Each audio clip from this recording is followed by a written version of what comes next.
por nuestros niños. ¿Dónde estamos todos? Ellos necesitan más que juguetes. Necesitan tu tiempo, tu amor y tu ejemplo. Estar presente en sus vidas no es una opción, es una responsabilidad que nos toca a todos.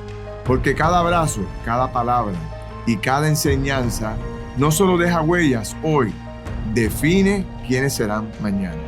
Hoy más que nunca, di presente en la vida de los niños. Saludos nuevamente, aquí Anabel Torres Colbert y seguimos la conversación de la campaña ¿Y los padres dónde están? Ahora tenemos el privilegio de contar con otro de nuestros grandes colaboradores durante toda esta campaña, el señor Marcos Santana, presidente y fundador de la Red por los Derechos de la Niñez y la Juventud. Saludos, Anabel, eso de señor se sintió fuerte aquí, eso era para bajar el estrés.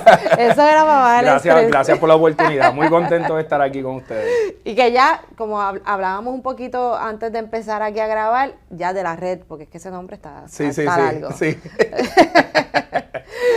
Mira, Marcos, cuéntame, porque yo sé que tú llevas mucho tiempo trabajando en diversos programas, iniciativas, entidades, pero tú creaste esta red.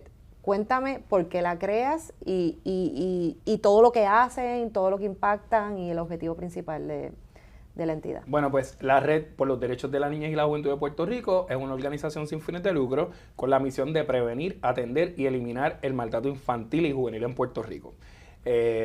Cuando fundamos esta organización, la fundamos sobre la experiencia. Yo nací en un albergue para sobrevivientes de violencia. Nadie me tiene que contar qué se siente, cómo se ve, porque lo conozco en primera persona. Así que mi experiencia de haber sido un hijo de una sobreviviente de violencia de género y haber nacido en un contexto de albergue, desde muy pequeño me dio ese deseo, ese sentido de urgencia de que hay que hacer más para que otros niños y niñas tengan oportunidades libres de violencia. Así que fundé la red y la red está enfocada, como te dije, en la misión del tema de maltrato. Lo hacemos, ¿cómo logramos esa misión? A través de 3 componentes principales. El primero, que son todo el componente de servicios directos, que es por lo que la mayoría de la gente nos conoce. Tenemos un ecosistema de servicios que le damos a la familia desde servicios de educación preescolar para niños y niñas en edad temprana, en comunidades en Juncos, en San Juan. Tenemos el primer programa para jóvenes sin hogar de 18 a 24 años que quedan en la calle después que salen del departamento o que quedan en la calle por diferentes razones. Tenemos un programa de abuelas criando nietos, un programa de seguridad alimentaria en el cual damos alimentos calientes, pero también alimentos preparados a las familias que acompañamos, servicios de salud física, salud mental, todo en el mismo lugar, no solamente para el niño, sino también para la familia. Y trabajamos con albergues de niños y niñas sobrevivientes de violencia. Así que nuestro ecosistema de servicios incluye varios servicios para que las familias puedan tener su máximo potencial. ¿Y ustedes proveen los servicios o ustedes tienen gente que vive en el albergue o es simplemente que impactan a diferentes albergues o a las familias de una manera diaria? Nosotros damos el servicio directo y en nuestros programas de albergue, de vivienda, nosotros ya no usamos la palabra albergue porque nos dimos cuenta que las familias en la calle no se identificaban como personas sin hogar, así que le llamamos vivienda en crisis. Pero sí tenemos edificios, tenemos en Río Piedras, tenemos en Juncos, donde viven los jóvenes con sus hijos e hijas y reciben todos los otros servicios que te mencioné ahorita. O sea, en efecto sí, tenemos servicios que funcionan 24 horas y otros servicios que van dirigidos a fortalecer la familia, porque nuestra fórmula, Anabel, y está súper probada, es que a mayor cantidad de servicios, menor violencia en la comunidad. Y no solamente lo decimos nosotros, en abril de este año, un estudio externo de la entidad de estudios técnicos, sus economistas evaluaron nuestro programa, evaluaron nuestro modelo y en el estudio, que tiene múltiples hallazgos, pero uno de los más significativos fue que el modelo de la red no solamente apoya la prevención de la violencia, sino que por cada dólar que el gobierno invierte en los modelos de prevención como el de la red, hay un retorno de cerca de $4, que se dividen entre costo evitado para el Estado y aportación al desarrollo económico. Así que la prevención de la violencia y la atención de la violencia infantil no solamente ayuda a la familia y al niño, ayuda al país también. Y te pregunto, desde que tienes esta entidad y creaste esta red para todo lo que ya estás compartiendo con nosotros, ¿con qué te has enfrentado? O sea, ¿qué está pasando? O sea, háblame de las problemáticas, de qué se repite como problemas en la familia, lo que sufren, qué elementos ves que coinciden. Bueno, pues mirando así, podríamos mirar mucho para atrás, pero mirando Sí. la última década, digamos, hemos tenido una escalada de violencia como que pareciera que no hay quien la detenga. Y cuando escarbamos un poco y miramos las comunidades, pues es la consecuencia lógica de lo que ha pasado. Se han recortado fondos, se han cerrado escuelas, se han cerrado hospitales, y a medida que se cierran servicios en las comunidades, se exacerba la violencia. ¿Y qué es lo que vemos en la familia? Falta de acceso. No hay acceso a transportación pública, no hay trabajo remunerado dignamente, no hay vivienda accesible, el problema de la gentrificación está afectando a todo el país. Entonces, aunque tenemos un marco jurídico súper robusto, que otros países lo miran como que, wow, qué buena ley de adopción, qué buena ley de protección, hay más de 107 leyes que intervienen sobre la vida de los niños en edad temprana. Pues aunque tenemos un marco jurídico bueno, en la práctica eso no sucede. Las familias no tienen acceso. Así que el problema consistente en los últimos 10 años ha sido la falta de acceso y, por otro lado, las interrupciones en prioridades de política pública. Cada vez que cambia un gobierno, cambian los programas. En 9 meses de este año se han recibido 15,000 referidos de maltrato en el Departamento de la Familia. Eso supera por muchos años anteriores. Entonces, nuestras propuestas, seguimos insistiendo que no queremos normalizar la violencia, y para eso hay que facilitar acceso a servicios. ¿Cómo se aguanta la ola de violencia, que le decimos ola como si fuera un huracán y no lo pudiéramos controlar? A más servicios, más acceso, más apoyo a las familias. ¿Quiénes son las familias que particularmente llegan a nuestro centro? Familias viviendo bajo el nivel de pobreza, familias que no tienen acceso a educación de calidad, familias que no tienen acceso a servicios de salud de calidad, y eso definitivamente que no permite que las familias tengan movilidad. Le podemos decir a los padres, tienes que ir a la escuela a buscar las notas, tienes que estar involucrado en los estudios de tus hijos, pero si hay una abuela criando un nieto o una mamá que apenas tuvo 3.º, 4.º grado, ¿cómo le puede ayudar a estudiar? ¿Cómo puede entender la pertinencia? Por eso es que insistimos que el apoyo tiene que ser integral y debe ser a toda la familia. ¿Y cómo ves? Déjame primero hacer un comentario, porque a mí de manera anecdótica, porque no trabajo ni tengo el acceso a esa experiencia frecuente sobre el asunto de la violencia y el maltrato. Simplemente uno lo ve en los medios de comunicación y las noticias, y uno lee sobre los referidos y toda la cosa, pero a mí me daba esa impresión de si nosotros como sociedad realmente somos una sociedad más violenta hoy de lo que quizás éramos décadas atrás. Entonces ahí uno empieza a cuestionarse si es que ahora se informa más, o hay más visibilidad, o las redes sociales de alguna manera también ayudan a que se enteren de cualquier cosa, o porque graban cualquier tipo de situación y entonces uno lo tiene el acceso de verlo. Pero yo tenía como esa sensación de que yo veía de que aquí la violencia cada vez va en aumento, y no sé si tiene que ver el cambio generacional, o sea, la generación que ahora está teniendo hijos, y entonces es el contexto de cómo creció esa generación que ahora están siendo padres y madres, y si eso de alguna manera pues también tiene algún tipo de impacto. Pero te pregunto, porque quiero ir a la persona, o sea, quiero que me cuentes de esa experiencia de trabajar con esos menores que están en estas circunstancias. ¿Qué ellos dicen? O sea, o qué tú notas que les afecta más allá de las circunstancias alrededor de ellos, a ellos como individuos. O sea, cuáles son sus temores, sus quejas, su enojo, porque también. Claro. Bueno, nosotros trabajamos como en 14 comunidades, las más grandes en Barrio Obrero, en Las Piñas, en Junco, y hay muchos testimonios de la propia voz de los niños y los jóvenes en nuestro canal de YouTube de la Red por los Derechos de la Niñez, pero yo voy a tratar de repasarte algunos. Por ejemplo, un joven de 20 años que llega a nuestro programa porque está en la calle y pues quizás está cometiendo actividades delictivas o tuvo algún problema con la ley, y la primera reacción cuando un joven tiene un problema con la ley y sale a la prensa es que son unos charlatanes los jóvenes, pero basta identificarlos y acompañarlos para darte cuenta que ese joven de 20 años fue el niño que nos atendimos con servicios de educación temprana.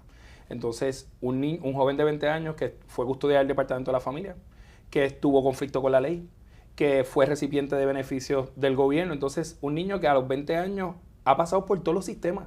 Entonces, es el ejemplo del fracaso y de lo anquilosado que está en nuestro sistema. Como un niño que estuvo desde los 6, 7 años, en ese caso que te estoy hablando, llega a los 20 y estuvo desde los 6 años en familia, llega a los 18, sale directamente a la calle.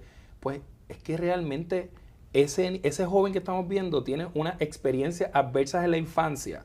Y el pasado presidente de la Asociación de Psiquiatría de Estados Unidos decía que la experiencia adversa en la infancia es el peor problema de salud pública no resuelto, y yo creo que así es. Pues no tuvo acceso a una familia adecuada, no tuvo acceso a una educación porque estuvo interrumpida, creció en un contexto de violencia, en un contexto donde probablemente había uso y abuso de sustancias. Todas esas experiencias adversas en el cerebro se ven. Imagina que el cerebro es una plasticina y por cada experiencia adversa coges un palito y le haces una línea y se queda en ese cerebro. Sanar esas experiencias no son fáciles y comunicarlas tampoco. Y lo negativo supera por mucho lo positivo. Claro, sí, ¿no? Y sanarlas es muy complejo porque cuando los jóvenes nos dicen, le ubicamos una vivienda y este es tu apartamento, y el joven no puede prender el microondas, no sabe usar la estufa, y cualquiera diría, pero ¿qué vago? Es que las experiencias adversas de la infancia afectan tu memoria de trabajo, tus funciones ejecutivas, y es mucho más fácil decir, ¿quién tiene diabetes en este espacio? Pues este niño. Pero ¿quién ha habido experiencias adversas en la infancia? Pues eso es lo que se ve en los jóvenes que llegan a nuestro programa. También vemos la posibilidad, después que pasan por los servicios de salud mental, de trabajo social, de apoyo legal, que a veces tenemos que ofrecerle apoyo legal porque una joven se robó unas toallas sanitarias de Walgreens y uno diría, dije una marca que no debía haber dicho, digamos, ¿por qué un joven tiene que pasar por eso? No, nosotros queremos ofrecer ese apoyo y queremos poder darle todo lo que necesitan para que ya no necesiten de nosotros. Así que vemos esas experiencias tristes, las escuchamos todos los días, pero esas voces hacen diálogos con las voces de nuestro equipo, que apuestan por el amor, por la esperanza y que sabemos que van a moverse. Y usualmente, ¿qué comunican como lo más que quisieran tener? O lo que más les faltó y que de alguna manera es lo que impacta pues toda su visión sobre la vida.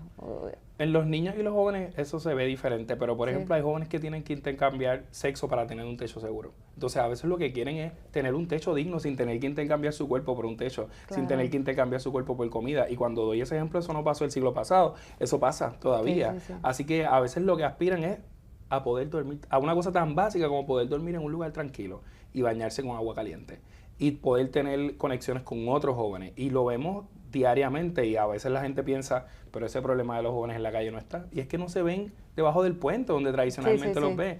La experiencia nuestra, Anabel, es que tienen 2 trabajos y duermen en el carro. Y su aspiración es poder estabilizarse, terminar la universidad y poder tener una vida estable. Pero el contexto económico es mucho más complejo. El tema de la pobreza está atravesado. Y no quiero decir que el contexto de violencia solamente sea la pobreza, ¿verdad? Eso no es lo que estoy diciendo. Pero definitivamente las desigualdades marcan tu camino de la vida. Quiero hacerte esta pregunta de cómo tú ves que funciona o no funciona todo el sistema del Departamento de la Familia en la medida, y ahora te llevo a lo específico, cuando ponen a estos jóvenes en hogares sustitutos, y te lo pregunto también porque uno lo lee muchas veces, cuando hacen el trasfondo de alguien que cometió algún tipo de delito.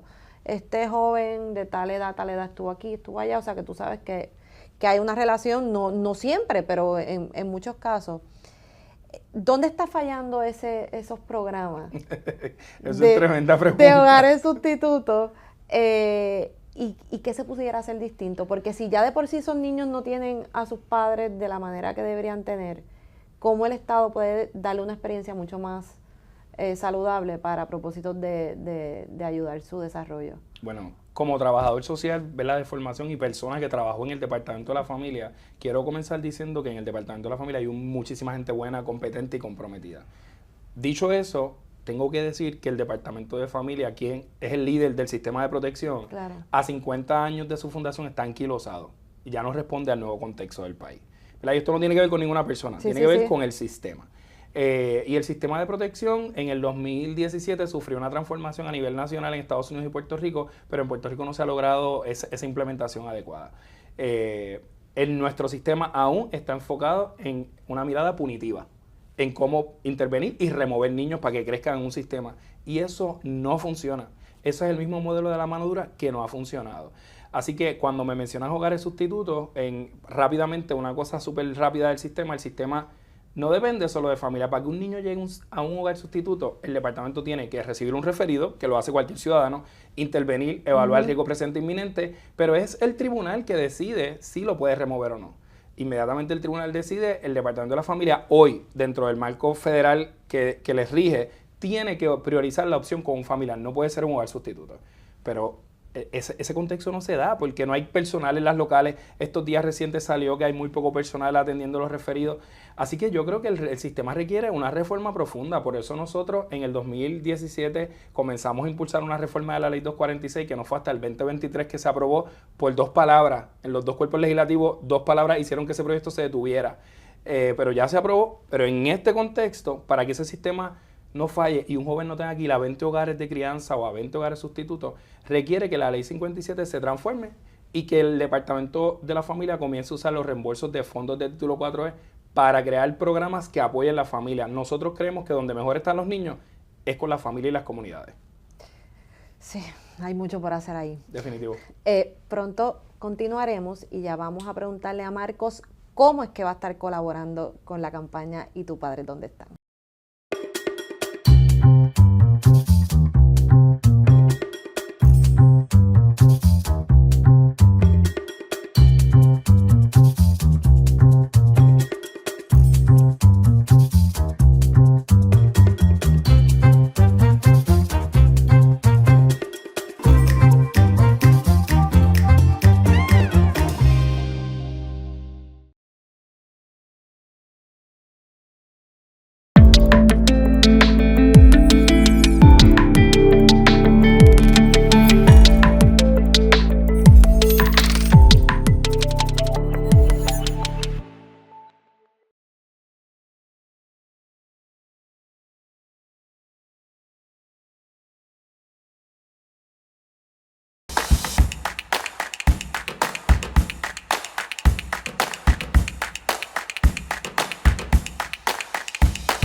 Regresamos y continuamos aquí la conversación con Marcos Santana para que nos cuente cómo es que va a estar colaborando y ha estado colaborando con la campaña ¿Y los padres dónde están? Y que él entiende qué cosas se pueden empezar a hacer de una manera inmediata para ayudar a todo este asunto de la violencia de la juventud puertorriqueña. Cuéntanos. Bueno, pues nosotros en la red... ¡Ahí rápido! Sí, de ahí. 1, 2, 3. ¿Qué vamos a hacer? Nosotros en la Red por los Derechos de la Niñez insistimos que lo más terrible del contexto es que todo lo que pasa en la violencia se puede evitar. Creemos que se puede evitar y vemos que se puede evitar. Así que queremos siempre partir desde la mirada de las soluciones y las propuestas. Lo hemos hecho desde nuestro servicio y desde tantos otros servicios. Nosotros nos insertamos, ¿verdad?, a colaborar con la campaña, más bien trayendo la perspectiva de las familias que atendemos y dando ese contexto de dónde realmente está la familia y qué necesitan para moverse. Hay sobre la mesa un plan de reconstrucción social y prevención de la violencia que se elaboró con participación amplia de cientos de entidades y personas el año pasado y que se asignó recursos por parte de, ¿verdad?, el año pasado y que está listo para ser implementado. Tiene 5 ejes bien concretos y si yo tuviera que escoger cuáles debemos darle fuerza, había uno que tenía que ver con normalizar el cuidado de salud mental. Okay. Número 2, todo lo que tiene que ver con la construcción de una cultura de paz. ¿Y cómo se ve eso en Arroyo Habichuela? Fortaleciendo los programas de servicios que ya existen. Yo no creo, Anabel, que hay que hacer nada nuevo. Hay que asignarles recursos a las organizaciones y comunidades que ya están, como la Red Escape en Gurabo, Peces en Humacao, y así en cada región hay modelos de apoyo basados en evidencia que dan talleres de destrezas de crianza, como lo hemos hecho en la red, y eso apoya a la disminución de violencia. En el caso de Junco, lo hemos documentado, disminuye la violencia. Así que invertir una segunda ronda de recursos recurrentes para la prevención. El año pasado se invirtieron casi 3 millones cuando el pasado gobernador anunció el plan. Invertir en estos programas que ya están funcionando.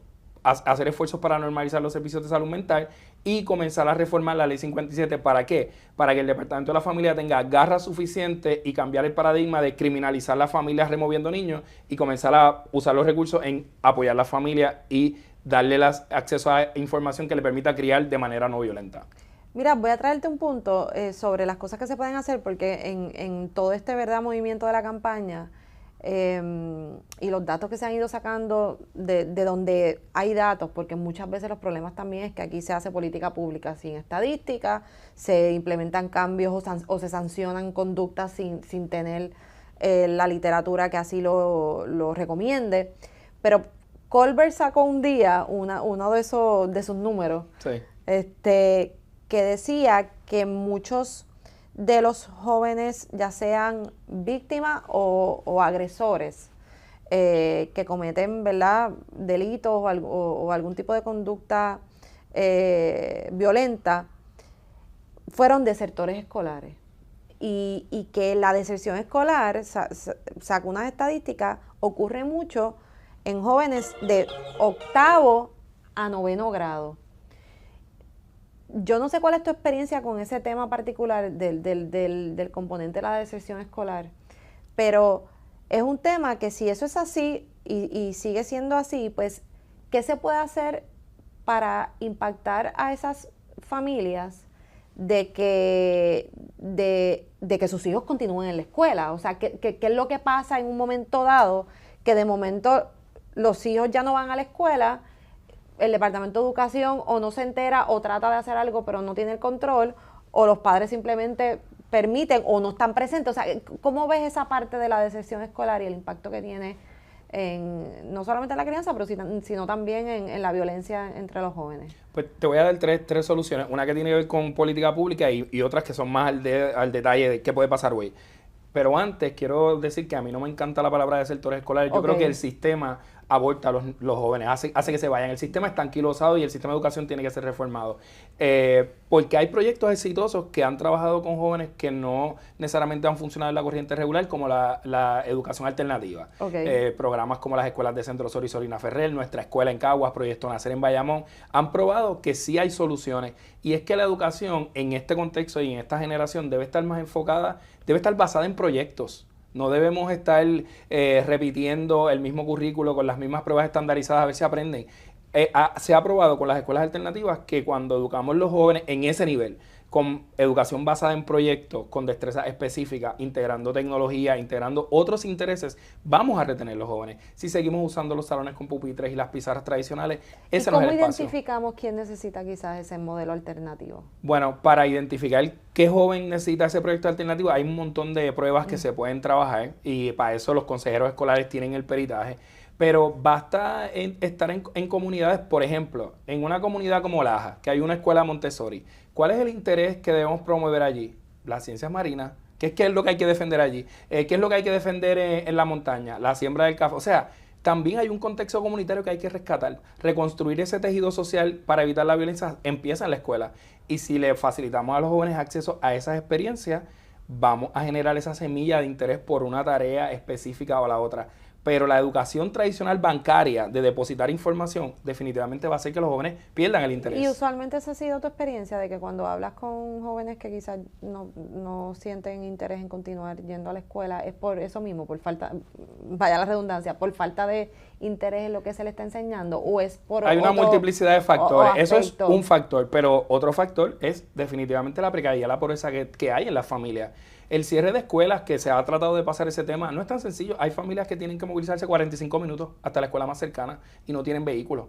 Entonces, eso es un tema para atender la movilidad hacia esa escuela. Por eso es que soluciones, hay que implementar el plan decenal para erradicar la pobreza infantil, hay que implementar el plan de reconstrucción y prevención de la violencia y hay que reformar la ley 57 a nivel de política pública. A nivel de hoy, ¿qué podemos hacer? Yo creo que las escuelas necesitan más autonomía y que hay que revisar esos contratos de transportación, sobre todo en comunidades rurales, porque uno de los factores definitivamente es la transportación, otro de los factores es si el padre tiene que trabajar, las madres particularmente, que son las que crían, la tienen bien difícil, Anabel, porque si trabajan para mantener sus hijos, no pueden llegar a buscar las notas, no pueden llegar a llevarlos a tiempo, etcétera, pero si no trabajan, las tildan de mantenida. Es complejo el panorama. Sí, o sea, efecto, lo es así complejo. que yo creo que hay muchos factores, pero el tema de diseñar un sistema educativo que responda a los intereses de los jóvenes es fundamental y conectar las familias con entornos educativos que no solo sea el aprendizaje, la parte socioemocional de salud mental, la parte de nutrición. Mira, Anabel, yo soy una persona que creció en un contexto de violencia. En tercer grado, una maestra me dijo a mi mamá delante de mí, Marco, vas a fracasar. Pues claro, porque estábamos huyendo de violencia, mi mamá huía de su agresor, nuestro cerebro, mi cerebro no estaba en modo de aprender, estaba en modo de sobrevivir. Y en Puerto Rico, los niños, particularmente esta generación que después de los desastres naturales, particularmente el huracán María, ha crecido en un contexto de desastres naturales, sociales, económicos y políticos permanentes. Eso es similar a vivir en un estado de guerra. Estamos en un modo de alerta de enfrentarnos a la situación de crisis o salir corriendo. Así los cerebros no pueden aprender. Hay que atender la parte socioemocional y esa experiencia paralelo a que se diseñan currículos con intereses de los jóvenes. Recomendaciones para los padres, en el sentido, y te quiero dividir el tema en dos. Número uno, un poco la responsabilidad de los padres o el tutor. Sabemos, abuelos, tíos, vecinos, familiares en general, de cómo atender las necesidades de sus hijos en los diferentes contextos. Eso es uno. Y número dos, cuando hay algún tipo de desfase en ese hogar, ¿cuál es el approach? O sea, ¿cuál debería ser el modo de atender con ese padre o madre para que de alguna forma mejore lo que sea que está ocurriendo mal en ese hogar?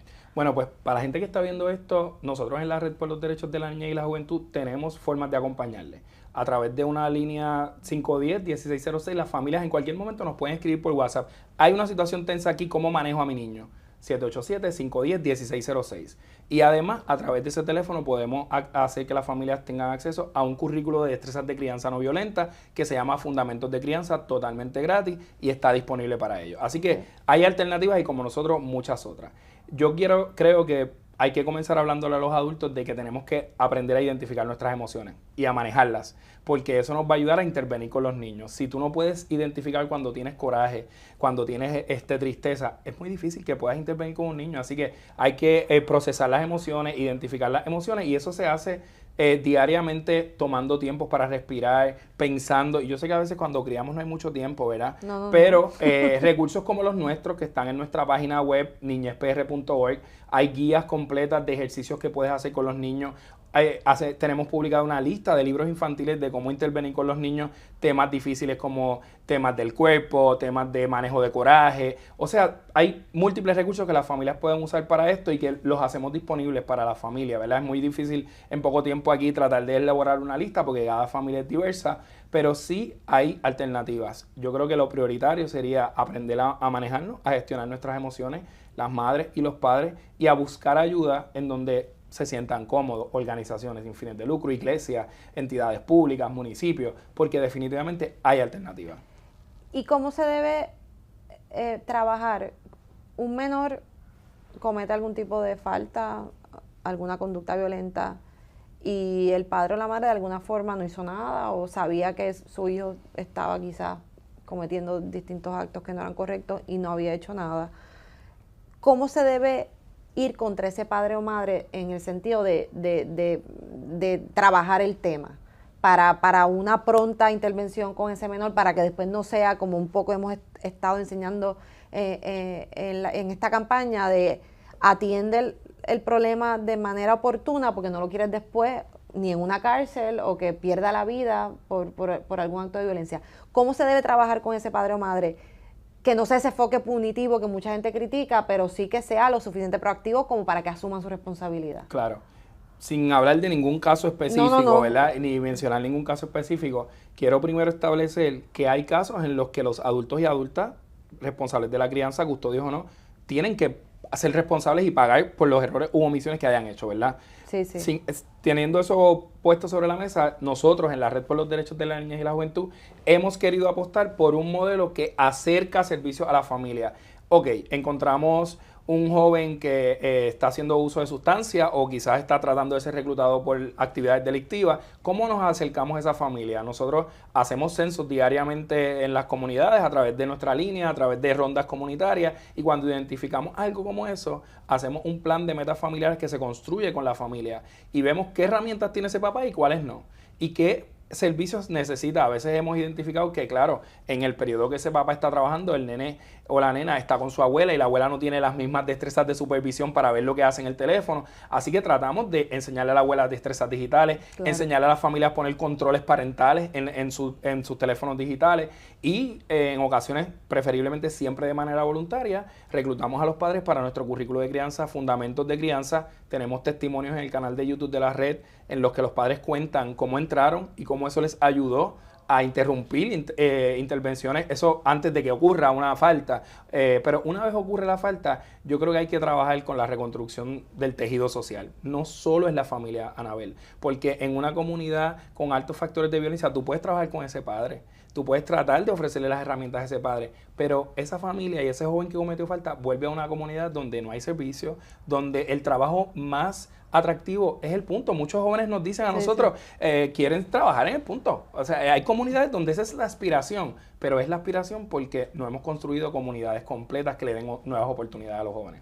¿Y cuán difícil es trabajar con el menor para de alguna forma enseñarle o ayudarlo a un mejor desarrollo? Pero los padres están activos en conducta delictiva. O sea, ¿cómo manejas ahí el asunto con el hijo cuando el padre no es un ejemplo porque está involucrado en una conducta criminal? No, ha pasado y hay casos. A veces yo le digo a mi equipo, vamos a siempre a tratar de apoyar a la familia cuando eso sea posible. Cuando no sea posible hay que buscar otras alternativas.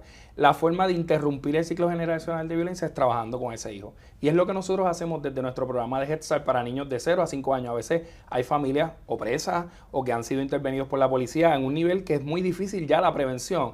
Así que nos enfocamos en trabajar con ese niño y su entorno inmediato, la familia. No es solo la mamá y el papá, a veces es la abuela, a veces es una vecina, a veces es un vecino, y tratamos de construir una red de apoyo alrededor de ese niño o niña que no necesariamente sea ¿verdad? Esa familia inmediata que es la que queremos. Pero ¿verdad? cuán difícil es decirle esto no está correcto ni debe ser tu objetivo de vida, pero está en la casa allí y el padre o la madre en eso es que está inmerso. O sea, es un reto bien grande. Eso es muy complejo y cuando ese contexto afecte la seguridad y el bienestar de los niños, sí hay que tomar otras medidas para intervenir y para proteger a ese niño. Pero nuestra experiencia en la red, que llevamos 13 años trabajando con familias en servicio directo, es que hay algo en las familias cuando nosotros logramos apoyar a los hijos y ven que está haciendo ese servicio de beneficio para los hijos que les hace interesarse en modificar sus conductas. Es nuestra experiencia y la tenemos documentada, pero hay casos en que no va a ser posible. Nosotros queremos, Anabel, pensar siempre que nosotros vamos a acoger, si vamos a apoyar una familia y esa familia es posible, pues con una familia lo vamos a hacer. Y vamos a transformarlo en contexto de violencia, un niño o una familia a la vez, cuando eso sea posible. Y muchas veces es suficiente el objetivo o la satisfacción si puedes impactar por lo menos 1, 2, 3, 4, 5 vidas. Y el año pasado la red atendió 16,000 personas no duplicadas en todos los municipios que trabajamos, así que están pasando cosas buenas y hay esperanza y los padres están tratando de criar con los recursos que tienen a la mano y nosotros estamos aquí para seguir ofreciendo recursos de apoyo. Michael, pues gracias por estar aquí, la conversación. Gracias. Y seguiremos, porque tú eres de esos que tienen mucho que aportar en este tema, no solo con tu ejemplo, sino con todas las iniciativas en las que estás involucrada y esa experiencia que no se consigue en libros a menos que la hayas vivido. Muchas gracias. Y nosotros continuaremos con estas conversaciones porque esta campaña es mucho más que solo la pregunta de ¿y los padres dónde están? Gracias por acompañarnos. Señores, Jugando Pelota Dura se fortalece en el mundo digital.